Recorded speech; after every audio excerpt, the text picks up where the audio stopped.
This is coming to you from John Wayne's 26 Bar Ranch in Eager, Arizona. Well, we're back. We have a guest. You know who this is here? This is Mrs. Chili. This is my wife, Martha, and we drug her in here because she's got a dish that she uses to serve all of her family down in the Phoenix area.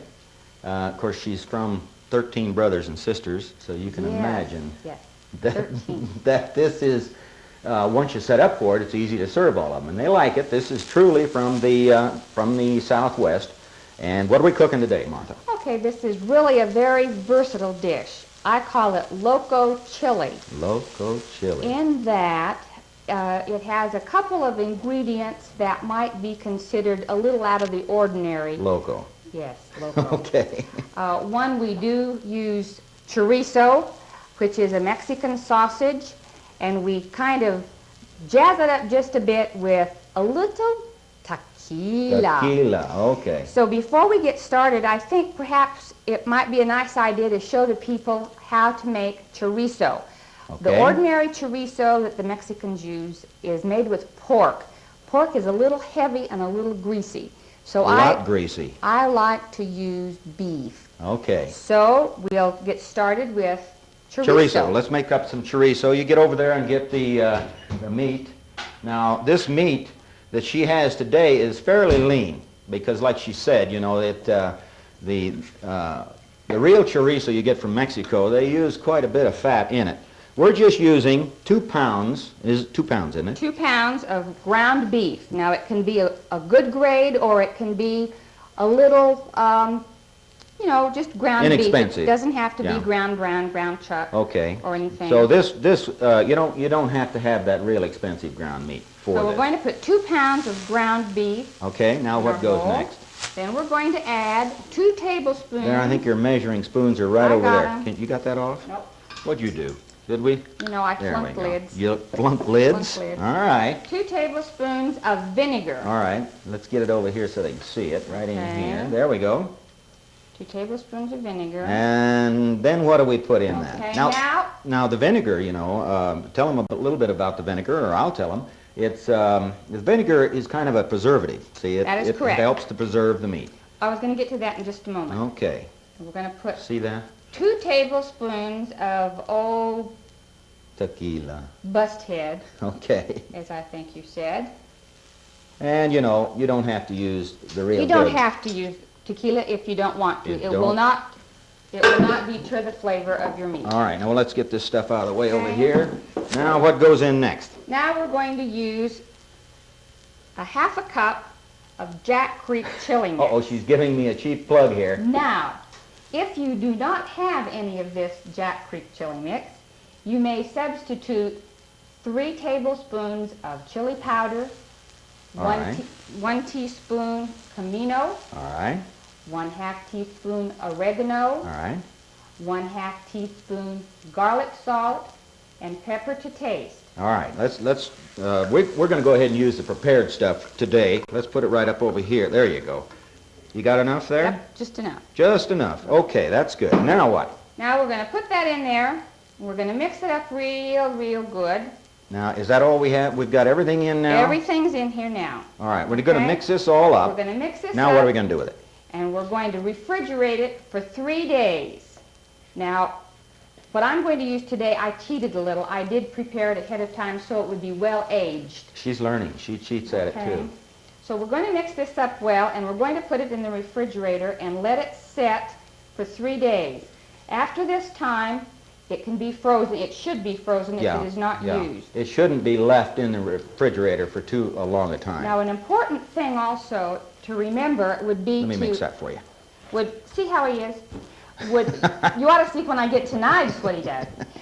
An important thing to remember is the fresher your meat, you can assure yourself that your chorizo will age well in your refrigerator for 3 days.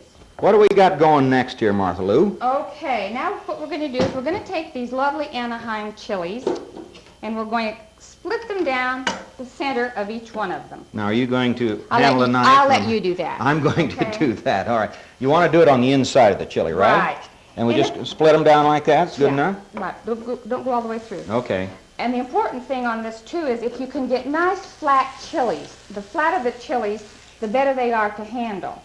And, you know, tell them a little bit about handling chilies, and you want to be a little careful Well, what you do When from you then clean on. If you use a real strong chili, you might want to use rubber gloves and be very careful that you don't rub your eyes or put them in your mouth right after, because you could Light up. be a little uncomfortable. Okay, now, what are you doing? You're just taking out the veins and Just the... the vein and the seeds in these. veins and the seeds. All right.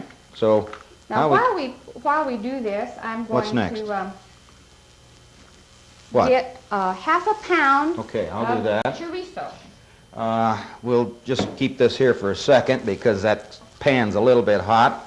And what we have here is about a half a pound of chorizo. Okay, where are we going to put it? We're going to put it in that skillet there, I think. In this skillet here. I think we're hot enough. Yeah, it looks like we're hot enough here. Just break it up, put it in there.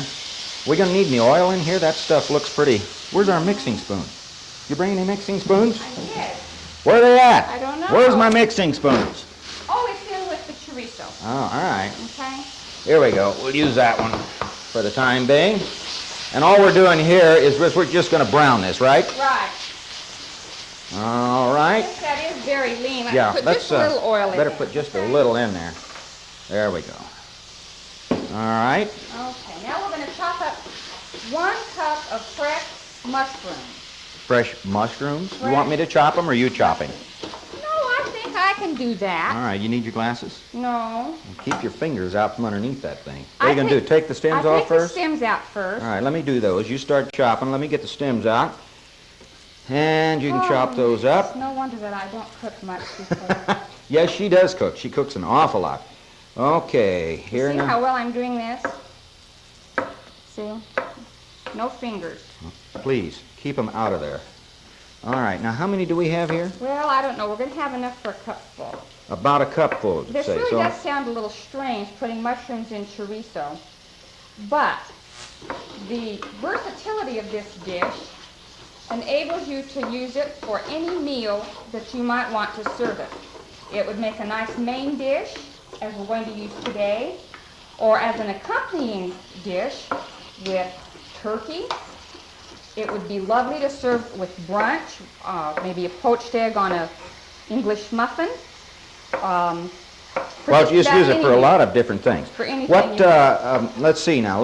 We got to chop these up. What else do we have to do to this? Okay, we're going to use a half a cup of breadcrumbs. All right, you go get those. I Let me have finish them this up. already. You They're do? all ready, All right, yes. let's finish these up here real quick. Okay. And let's get these chopped up real quick. Okay. Now, do you want the stems too or No, not? I use the stem for something different. Let's Okay. put that in just like that, okay? And you want the rest of these in? Yes, please. Okay. Rest of these go in. And stir that up good. We're going to have to move. We're going to be running out of time here. Now, you need the breadcrumbs. Okay, we're going to put the breadcrumbs in next. And we just stir this in and just let it cook. Stir it Is that in, all let we it do cook. Yep. right now? Mm-hmm. Okay. This is one that I don't do. Martha does this one all the time when she's serving a lot of people. Then after we do this, what is next? Okay, stir it up until it's well absorbed. All right. We've got it pretty well. And the chorizo is well done. Well, the chorizo's done now, but this Okay. is going to take just a little bit for this to absorb, I think, into the... Well, it looks pretty good. I think this looks all right. Now, what's next to it? Okay. Then we're going to add 1 cup of Jack cheese. Plain old Monterey Jack, huh? Plain old Monterey Jack cheese. Okay. And that, we put that in now Put then? it right in. Take it All off. right. Take it off the heat. Oh, okay. Okay. Yeah, let's do that so we don't scorch it good. Okay. And all we do is just Take put it in the off. Monterey Jack Right. and Okay, now stir it we're up, gonna- huh? We're going to stir it up. Okay. All right, then what comes after this now? Okay, after this, we're going to stuff our chilies. All right, we're going to stuff the chili. Do we have to wait till that melts, or what do we have to Yes, do? we like it to melt. All right, let me get this melted here. You get the chilies ready. We're going to have to take a break here in just a few Okay. minutes. So let's get this rolling here, and we'll do one before we go, okay? Okay. Now, you have that one cleaned out. What do you need? I'm going to get a spoon. You're going to get a spoon. All right, she's going to get a spoon there. This cheese isn't quite melted in It there will be yet. all right. Ordinarily, I think I'll use this one. I think Okay. All right. You go ahead and do that. We're going to have to take a break. Okay. Go keep the sponsors happy. Okay. And we'll be back in about a minute. Don't go away. Looks good. Well, we're back. Martha's stuffing this first one here. We didn't get quite enough in it on the last segment, but we've got quite a bit to do here. You're going to stuff all three of these here. Now, and would you serve one of these to each person? Yes, one would be sufficient for each person. Unless they were a big eater. Well, providing you had something to accompany it. But if you're going to have something light, as we're going to have today, I'm going to serve this with just a nice plate of fresh fruit and some warm flour tortillas. So. Oh boy, good old flour tortillas today, huh? Now, if you were going to be serving this as a side dish with turkey or with breakfast, one would still be sufficient. This would be breakfast? Well, you could serve it for breakfast with a nice poached egg on an English muffin and some of the cheese sauce that we're going to use to top these with. Where would you say that this probably came from? Would this be border Mexican food or deeper down into Mexico or what? I think probably a little deeper down in Mexico. Yeah, I think so too, because this is not your ordinary run-of-the-mill border preparation, I think. I also think that this would be something that you would find in a little bit more posh facility. Yeah, right. This wouldn't be your everyday thing. Your little mamacita making this for her family for breakfast. Now this is a tedious little job, and you really have to kind of be careful, and you get a little messy while you're doing it. Well, you always get messy on Chili Bill's Kitchen. So, well, I try not to be, but anyway, you just kind of work the chili open a little bit and stuff it. Okay, you got that one now, and we got one more to go here. One more to do. Okay. This is a better one. This is a big one. Oh, one. yeah, that's a big one there. You'll be able to get a lot. I think I'll take that one. I'm going to give this to you. Oh, you're going to give it to the director, huh? Yeah. All right. Okay.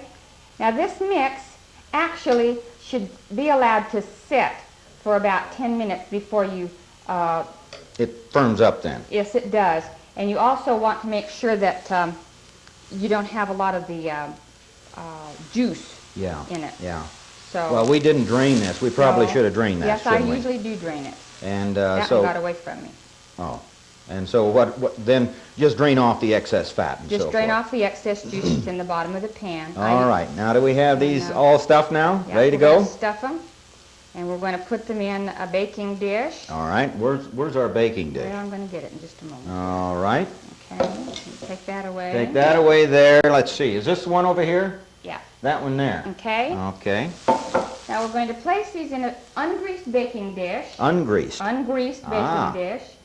And we're going to put them in a preheated oven of 350 degrees.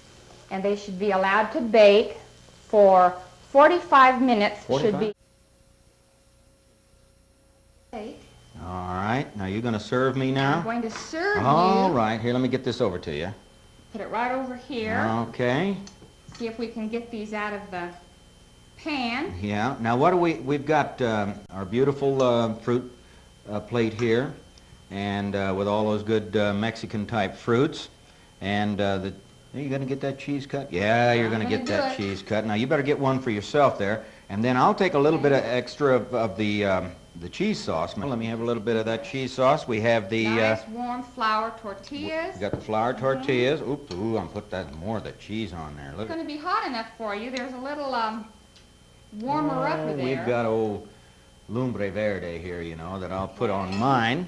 And we've got the flour tortillas here. I'm going to grab a flour tortilla real quick. You better have a bite of that. I'm going to. Martha Lou, do you have yours over there? All right. Oh, yes, that's good. I'm going to take a bite of this real quick here. And a little bit of that flour tortilla is coming apart on me. Yep. Good as you made the last.